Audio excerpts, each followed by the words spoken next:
The very first ghost detector that I built was in middle school.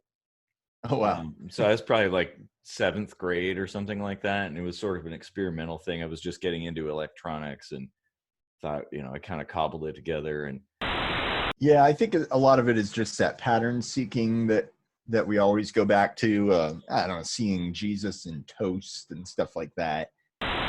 like maybe we're fourth dimensional entities and the soul exists outside of our three-dimensional world, and it kind of pokes its way in and connects with us.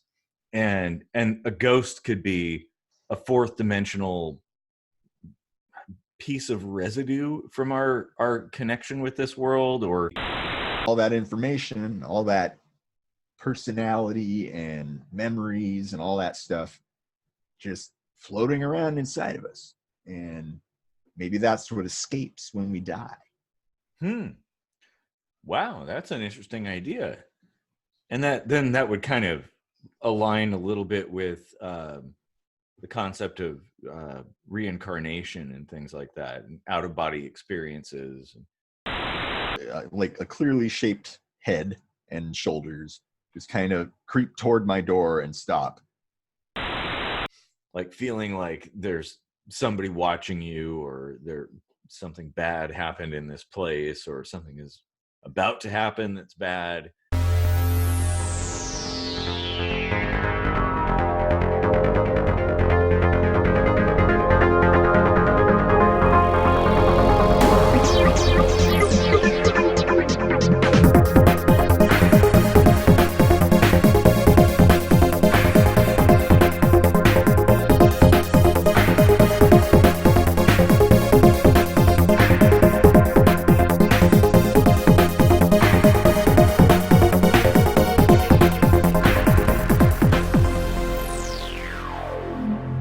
Welcome to another kitchen sink microscopy.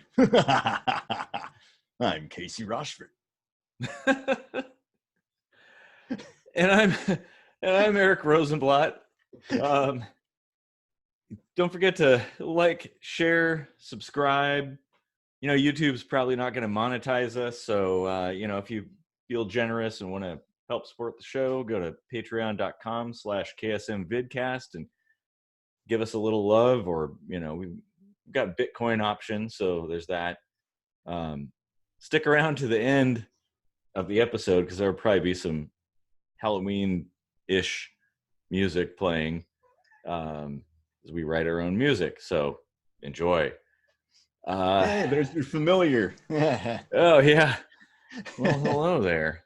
He's a little too gray. Should be a black cat, but that's okay. He's close.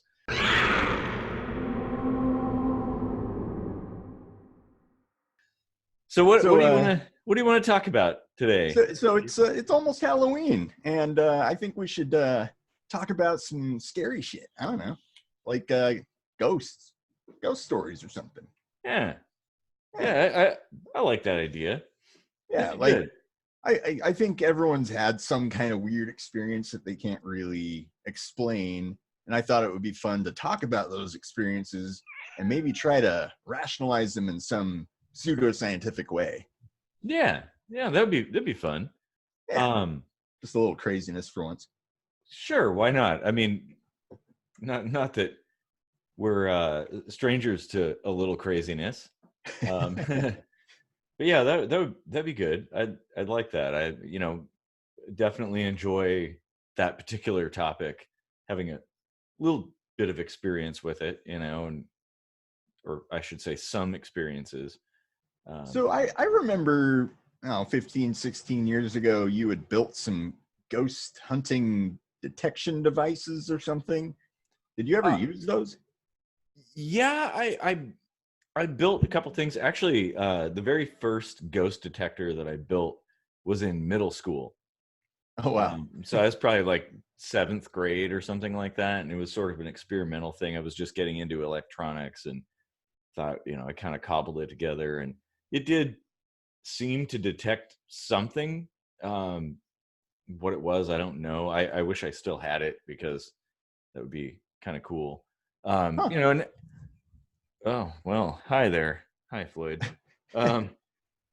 So, um, yeah, and I've since gone on to work on a few other things. I haven't really completed anything, but I'm kind of skeptical as to whether any of the classic ghost detecting devices would actually work. I mean, I don't know how you build an ectometer. Um, Short of that, I think some of the other stuff might be a little bit dubious. Um, So what though is it? I mean, besides ecto, which like isn't really even a thing, right? it's a Ghostbusters thing. Yeah, yeah, Yeah. yeah. What are they looking for? I think I all I know of is like temperature changes, right? Like sudden drop in temperature in a room or something. Well, okay, so here's the thing. There's kind of a lot of different devices. One that I have actually built a couple of these actually is EM field detectors. That's electromagnetic fields.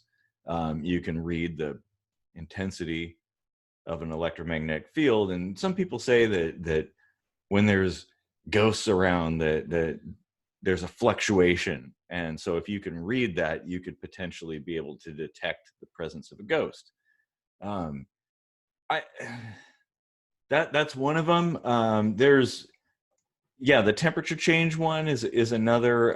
There's a whole variety of different detecting devices. I think some people, what do they call EVP? That's what it is. So there's like a basically the concept is to use a voice recorder or something, an audio recorder. You record the scene, and then when you play it back, mystically there's a voice that Hmm. that wasn't present when you were there, and it was in the recording. And some people say it's connected to ghosts, I guess. I don't know. And all the EVPs that I've heard are kind of really muffled, and sort of the kind of like seeing something in a cloud, like it's just some noise, and then people say, oh yeah, it's saying, murder her or something like that. But yeah, I don't know. If people do have conclusive evidence of that, I'd definitely like to see it or hear it. But as far as I know, not necessarily. And then people use things like FLIR cameras, like the thermal imaging cameras, to see those, Uh, like you said, the temperature changes. But instead of a broad reading of just what the temperature is right where you're holding the meter, it's looking at the room and looking for fluctuations visually. And there's a whole bunch of other electrostatic detectors and sorry, I'm a little distracted by my cat here. He's very needy for some reason. um, uh, but yeah, it's an interesting thing. Um, have you heard of any other ones or? I I think that's all I've heard of. I think when it comes to like pictures or whatever, where there's like some strangely shaped light in the background or whatever, I I feel like that's pretty obviously just some kind of you know issue with the camera or something. Yeah, Uh, and so yeah, there are some. There's the ones where it's obviously composited. So yeah, there's some kind of ghostly figure standing in the background, and then there's the other ones. Oh God, what are they called? Um, there's little spots that people see in pictures, yeah, where they take a picture of a scene, and then when they get it developed or they get it printed or go back and look at it digitally, there's these bright, kind of flares in the scene. And of course, in every single one of those, it hasn't been a natural light photograph. It always uses a flash. Well, and the thing about a flash is it'll amplify specks of dust or bugs or anything in the scene that you couldn't normally see. And the yeah. flash happens so quick, you can't pick it up. Um, so, and I've yet to see something that's like one of those kinds of things that's a definitive human form or something clear. It's always just a spot, and they're like, "Oh, this is proof of otherworldly spirits or something." And it's like, I don't think so. Yeah, I think a lot of it is just that pattern seeking that we always go back to. I don't know, seeing Jesus in toast and stuff like that. What? Wait, that wasn't real? Jesus wasn't I'm just kidding. Oh, it absolutely was real. Toast is a thing. Yeah. Yeah. Yeah, toast. But I should be screaming that, but I won't do that. I think a lot of those are kind of those sorts of situations, and the ones where you see a much more clear picture, like a apparition, a translucent person, or somebody in a bed sheet or whatever, that kind of Yeah. thing. Which I don't even know where that came from, honestly. But when you see those things, it's very easily explainable with compositing. Not that just because you can explain it through that method dismisses it, because there are ways of replicating things that actually do happen. So just because we can imitate it doesn't necessarily mean that everything's fake. But I think a lot of it is fake, you know. Right. Yeah. Like you can't completely discount it as being, some freak occurrence that's unexplainable or seemingly unexplainable. But it's also important to, not to get too apologist about the whole issue of ghosts, but just because some people fake it, or if we can't even see them, that doesn't necessarily mean that they aren't a thing. Oh no. Yeah. If I were to guess, like if being a ghost was a thing, I would expect that they would have no way whatsoever of manifesting in what we consider reality or life or whatever. Mm-hmm. Mainly because, like, I think it would be an all or none situation, right? Like we would just see them like like these see-through people walking around a bunch. I don't think they would have some weird magical switch that they could like flip on and off and disappear and turn into weird shapes and lights. And like, why are they showing up in photographs and not just showing themselves to the people? Yeah, and well, and a lot of those situations are kind of sporadic, so it's not like a predictable thing. Mm-hmm. And like you say, the corporeal manifestation might be limited. And when the stories that you hear a lot about are kind of repetition. So there's kind of the same thing happening every time. A Civil War soldier walks across a field and turns and looks and then walks away, and that's all that figure ever does, or something like that. That kind of thing. They're just repeating some sort of pattern, almost like playing a clip of a movie or something like that. There's Yeah. never any interaction. Yeah, And like the guy bowling his head down the hallway somewhere in England, I think. mm-hmm. It's like all he does all night. I do love this stuff. Like it. Oh yeah. Like I want it to be true or something. Like it's just fun to talk about and to like, go somewhere scary that's supposedly haunted. And Sure. Yeah. I really I dig totally that agree. stuff. Yeah, I absolutely love it. And I guess I before hang on, I gotta adjust things. My cat's unadjusting things.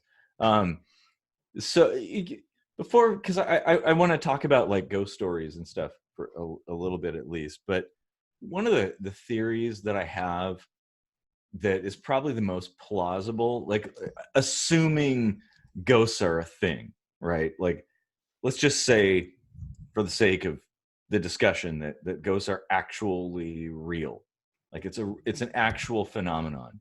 Yeah. I think the best way to explain it, the most plausible way to explain it, would be um uh um so I might be a little distracted here from Floyd. The most plausible way to explain it would be some kind of multi-dimensional kind of thing. Like let's say the concept of the soul, like a soul is a fourth dimension entity. Like maybe we're fourth dimensional entities, and the soul exists outside of our three-dimensional world, and it kind of pokes its way in and connects with us. and a ghost could be a fourth dimensional piece of residue from our connection with this world, or maybe if you kill somebody, it kills the fourth dimensional being or whatever, and they're interacting in some way. If you investigate that kind of thing, some of the weird things you see could be explained that way. So I don't know. I mean, it's not completely outside the realm of scientific explanation. It's just kind of like fringe science in that regard. There's not like, it's not stuff that's been proven, and I don't even know that we can. It's all largely theoretical at this point. Like, who knows? Some point we might. I mean, there are, I believe, scientists right now trying to get to another dimension. I think I read something about that. But no, that's how Event Horizon happened. Don't do it. Oh my God, you're going to hell. No. Jesus. But like in my younger years, before I was overly skeptical, I guess, I did think a lot about it, and I remember hearing this factoid, and I don't know if it's actually a fact or not. I haven't really like vetted it, but I've heard that the moment you die, you lose like 7 pounds or something. Like, just vanishes. And going on the assumption that that's actually true, which again, I must stress, I don't know if it is or not. I haven't actually checked. But I mean, that could kind of be explained by some of the biological things that happen when you die. Like, you empty your bowels, cells start breaking down and gases release, and like things, the air leaves your body. I mean, all of that might not actually add up to 7 pounds, but there are things leaving your body as soon as you die. But you'd think that, if somebody said that, you'd think that would be accounted for. Like, poop in your pants would probably, they'd probably be like, oh, well, that explains the 7 pounds. Just a thought. I've heard that too, and I don't know about that. Again, I like you. I'm not sure that that's been proven. And that's placing this assumption that your soul has mass to it. Well, what if it has pressure? What if it's like going back to the whole fourth dimensional being kind of thing? What if it's kind of like something pushing on you in some way, or it has a connection, and when you disconnect, then that pressure goes away. So, I don't know, maybe it's an interesting idea. Yeah. I know that there have been experiments with, well, we probably need, I think we've talked about this a couple times, but the whole near-death experience thing, this should probably be its own episode. Yeah, we definitely need to do that one soon. That is super fascinating, and there actually have been experiments with that. I think there was a movie about it too, Flatliners, I think it was called. Yeah. That one was like Kiefer Sutherland or something. Yeah, that was a good one. Yeah. I mean, here's the thing though. We just recently talked about in the Connectome episode, we were talking about consciousness and like what that is, but we didn't really dive into like, is that imprinted in the brain, or is it something else? Is it maybe, I don't know how to say this without sounding woo, but is it possible?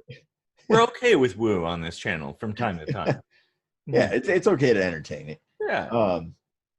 Is it possible that your consciousness is what constitutes what we colloquially refer to as the soul? Is it possible that that consciousness can exist outside of the brain, outside of the body? And if so, how would that manifest? Because if there's information of some sort, as we understand information, if information is written on something, it's one with something. So you could kind of say it has mass. A computer chip has mass. Our brains, as we understand them, has mass.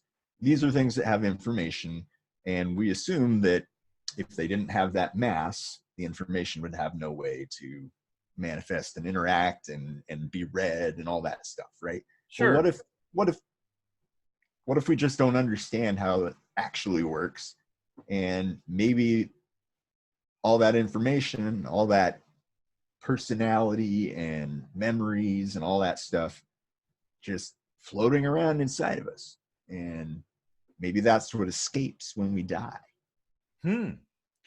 Wow, that's an interesting idea. And that would kind of align a little bit with the concept of reincarnation and things like that, and out of body experiences. It very well could, yeah. And there are people that, yeah, I've had these feelings before where I feel like I've done something else, but I'm pretty damn sure I didn't.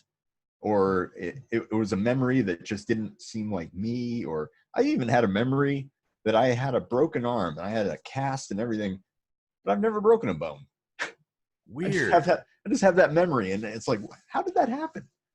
That's crazy. Yeah, like this sense of deja vu and stuff like that. The deja vu is like the weirdest kind of thing. Yeah. And thinking about that too, that kind of links into dreams. And we should probably do an episode just about dreams. And deja vu. And deja vu, yeah. Because that like endlessly fascinates me. My dreams are rather interesting. Very well, I'll just save it for that time. Yeah. But yeah, I read, and I don't know where I read this now. Thinking back, I can't remember, but I was reading. It was probably one of those mystic places or whatever. Remember those black hardcover books from like the 80s or something, with like the all-seeing eye on one of them, and they talk about like ghosts and aliens and strange places. Maybe that was it. I have those books actually. But I remember there was a test done where they wrote, this is like, I wish I had it in front of me. Now I kind of feel stupid. But the gist of it was the people conducting the test wrote a message on like a piece of paper, and they stuck it up in the ceiling tile in a hospital above a person who was about to die. And like the person died, and then they were brought back to life, and then they asked them if they could read, they saw a message, and they did. Like some people actually were able to recall what that message was. God, I wish maybe somebody could look it up, but it was really interesting. So that kind of, that goes along with that whole fourth dimensional being kind of thing or whatever. Yeah. And I mean, it could just be that there are untapped potentials that our brain is capable of. And, I kind of, I'd like to go into this more in a near-death experience episode, but I kind of wonder if, random neuron firings in the moments leading up to death, and those penultimate moments kind of do some weird stuff, and maybe heightened senses or awakened senses that we don't fully understand or something, Yeah, like a brain in desperation, basically firing everything at the last moment. Like, what does that do? Yeah, like maybe it like really truly can understand what time really is. Yeah. And like see across it. Maybe that's what's happening with Alzheimer's or something. Like people are just like dissolving that linear time idea and just like reaching back and grabbing something from the past. And yeah. Oh man, that's super interesting. Oh man, I guess we're kind of veering off of ghosts a little bit. Yeah, just a bit, but it's all really good stuff that actually probably deserves its own separate discussion. Yeah. So so do you have any ghost stories, like your own personal experiences, weird things you've seen? Well, yeah, actually, a couple. Some aren't that interesting. Like when I was a kid, uh, I had a bunk bed. I was an only child, but sometimes my dad would be in the bottom bunk, and my mom would be in her room, and I'd be on the top bunk. And one night that was the case, and I woke up, and my bedroom door was open, and there was like street lights and stuff like that were creating a little bit of ambient light out there. And I saw this shadow of like a clearly shaped head and shoulders just kind of creep toward my door and stop. And I could hear my mom snoring. I could see my dad. And I was kind of just like lying there frozen in fear and until I fell asleep. But that shadow just never did anything. So that was a little weird. But Huh. the one that I really just can't explain, like I was fully awake for this and it was light and everything. I worked at a haunted mansion that was converted into a restaurant. Mhm. It was called E.R. Rogers in Stillicum, Washington. Anyone can look it up. Steilaccoom. It's a weird word. Stillicum. But yeah, E.R. Stillicum is Rogers Mansion. well, Stillicum by itself is full of like weirdness. Yeah. There's all kinds of haunted history in Yeah, that area. but But go ahead. Sorry. yeah, but this restaurant, it's no longer a restaurant, but I'm pretty sure the mansion's still there. They moved I it. was. Did they? Yeah, it was. It was. I think it was. It was actually relocated. Oh wow. Yeah, Yeah. kind of Okay. crazy. Well, anyway, I was a cook there uh, many moons ago, and there was this busy Friday or Saturday night, and I was on the line, and I was looking out, taking orders. They come in on little slips, and I was grabbing a slip, and there was people hustling and bustling, servers and busters coming and going, grabbing food, bringing dishes back, and all this. And there was an old closet in the kitchen that was converted into a bus station, and it had little racks that were kind of tilted at like a 45-degree angle that they would put water glasses into. And Okay. so there would be like a tray that held water glasses, and it was at a 45-degree angle, with a lip and stuff. And no one was near it. It's in a closet, so no one's behind it. All of a sudden, this rack goes over the lip, flies out, like Whoa. straight out of the closet, crashes, breaks all the glass, and everyone just stops and looks at it and then just goes about what they're doing because they know the place is haunted and they're like, whatever. Yeah, But that was weird. I could not explain that one. And that that's more is. like a poltergeist thing, I guess, right? Yeah, that would be like poltergeist kind of stuff. Wow, that's crazy. Because I'm familiar with E.R. Rogers to a bit of a little bit. Did you ever see anything weird there other than that? I didn't see anything. They did give regular tours of the attic, which was supposedly where most of the supernatural activity was. And I went up there once for something, and I don't know if it was just the hype, but it did have a little creepy feeling to it. Um, but Yeah. I didn't see anything though. No. Okay. Yeah, that the whole like creepy feeling kind of thing is a little weird. Because I get that all the time about different places and kind of wonder what that's all about. Like feeling like there's somebody watching you, or there something bad happened in this place, or something is about to happen that's bad. Well, the NSA is watching, but That's true. That's true, and they're scarier than any ghost. Um, Well, how about you? Do you have a ghost story to tell? yeah, I do. I so I mean, I've had some like really weird experiences, but this one is a little strange, and especially because it was witnessed by multiple people. Um, so when I think it was, I think I was in sixth grade, so it was probably like 1987 or something like that.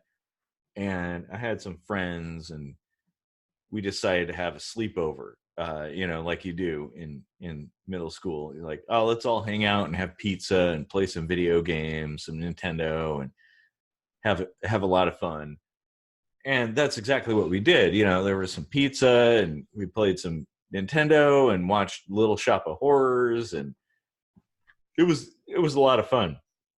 But then, as the night wore on, uh, it got later and later, and everybody was kind of sitting around, hanging out, and my friend, so the the house that we were at, my friend's house, had this kind of large, like 3 window thing that jutted out in the front of the house and had a little seat, and the house is up on a hill, and then it went down, and there's a street light way down at the bottom. And my friend was sitting on this little seat, and he's like, whoa, what's that? And we all came running to the window and looked out, and beneath the street light was this like vaporous form that was kind of like undulating under the street light. And then it kind of turned into this kind of pseudo humanoid form. And it was weird. It was like, it's kind of hard to describe because it was a little bit like vapor, and it was like this thing with a head and some arms sticking out, and then it just kind of tapered down, and it was like moving around under the street light. And we just like sat there transfixed, and we were watching it, and fascinated but scared at the same time. Yeah. It was dancing around under the street light and moving around and stuff. So it was like, it was kind of a yellowish hue, I want to say. And it definitely didn't look like a person in a suit. It was like something uh, otherworldly, I guess. That's the only way to describe it. And it was moving around, and we watched it, and some of my friends started freaking out and stuff, and but we kept on watching it, and everybody saw it. And then, because it was getting late, like we were up really really late at this point, and then the sun started coming up, and as the light from the sun kind of permeated the scene, eventually the thing sort of faded away. And I do remember a very strange looking guy walked up the hill, some kind of like an older guy, walked up the hill, like kind of creepy looking though. And he walked up the hill, and he stopped in front of the house and looked right at us. And we were like, whoa. And then he walked up the hill, went behind a bush, and poof, was gone. Like, he didn't come out the other side. He disappeared. I mean, that was the weirdest thing. And I've never seen anything quite like that before or since. That was a really weird experience. Yeah, that's pretty creepy. Yeah, it was really scary. Wow. Yeah, I mean, there was. It's not really a. Well, I don't think it's a ghost, but there was this time my friends and I were teenagers. We were going down to Point Defiance Park at dark. We'd park along the marina side and just walk in along the boardwalk there, since they had it all gated off. and we're walking along this pitch black boardwalk right along the water with trees along one side, and it's just, already pretty creepy. Here comes this guy, this old guy with like long, stringy, greasy gray hair, and he's carrying buckets. And dude kind of looked like Ozzy Osbourne or something. He's just creeping towards us, and I was like, hey, what's in the buckets? And he was like, fish heads. So that was just kind of like a creepy thing, but I mean, maybe he was a ghost, but he was probably just some weirdo. I don't know. That is a pretty strange thing, though. Yeah. Oh man, I love ghost stories. I totally love them, and I want to hear everybody else's ghost stories too. Like, what have you seen? Because totally, yeah, that would be awesome. I fill the comments with ghost stories. Yeah, it's almost Halloween, damn it. Yeah, exactly. This is the time. I wish I had more, but that was kind of the, if we were talking about aliens, I have all kinds of stuff, but yeah. I definitely want to hear other people's experiences. I mean, I've heard lots and lots of stories because I read a lot about ghost stories and the theories and stuff like that. And